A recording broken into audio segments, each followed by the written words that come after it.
Hey everyone, what's up? My name is Steph Koza, welcome to my channel, and today I am talking about all these books. Okay, so comic books. I have 4 of them for you today. The first 3 are kind of in the same world, so I'm just gonna do all 3 of these at once. Ta-da! So I went to see Infinity War, obviously, and I kind of fell into this rabbit hole of like reading every single comic about Thanos that exists. I haven't gone too deep into it yet, but I plan to, and then I might make a whole video about all of them and what they all are and like what they have to do with the cinematic universe, because I feel like that's really interesting, and I really want to know what happens next, so I've just been like researching all the comics to be like, maybe this will happen, maybe this will happen.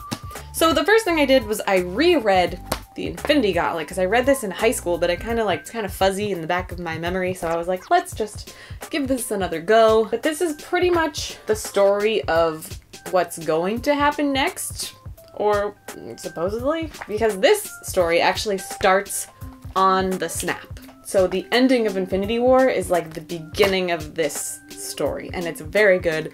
Classic comic book. Highly recommended if you're a comic book fan and you haven't read this. Like, you need this in your life. Then I read this. I literally just saw it and I bought it. I didn't know what it was, but this is The Infinity Entity. It's just a story about Adam Warlock, and in kind of, I don't know, it's like a whole series of Infinity comics that are all about Thanos and the Infinity Gauntlet and all that stuff. But personally, this was just one of those average, like, one-off stories. I think if you're a fan of Adam Warlock, you should definitely read this because it's like 100% an Adam Warlock story. Personally, I hate Adam Warlock. I think he's the worst.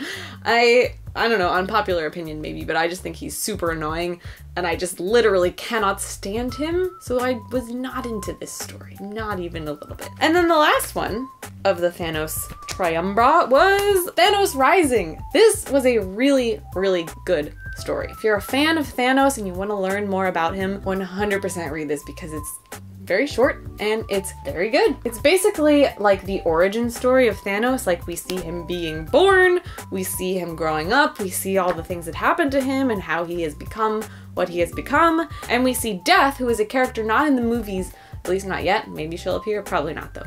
But she's kind of like the driving force of why he is the way he is, because he falls in love with her. And this is like the story of how he meets her and how he does fall in love with her and how everything that he does is to prove himself to her, because he just wants nothing more in the world than for her to love him. So in the comics, the reason Thanos wants to kill everyone is for her, not for himself. And I kind of honestly prefer the movie version because it's like, it's kind of cooler and more terrifying to have a villain who's doing it just because he wants to than to have a villain doing it for like, because I love a girl and I want her to love me. Love me, Death, love me, wah. And that's kind of how he is in the comics. He's kind of a little crybaby. Get yourself together, Thanos. It's gonna be okay. And then the last comic, the last book of the day, of the video, is a book that I have read before, but I read it in high school and I kind of wanted to revisit it, and that is Scott Pilgrim. I'm a huge Scott Pilgrim fan. It is such a great story. It's so good. I love the movie. I love everything. Oh, it's so good. But I haven't read it in a really long time. I also read it in black and white, and now I have it in color. Hooray! So I thought I would reread them all in color and give that a go. So far I've only reread the first one, which is Scott Pilgrim's Precious Little Life. And if you haven't read Scott Pilgrim, please read it. It's so good. It's funny, it's romantic, it's action-packed, it does everything you need. Especially if you like the movie. Like, please read this. It's so good. And if you haven't seen the movie, what are you doing, man? Go watch it. It's so good. So yeah, that's it.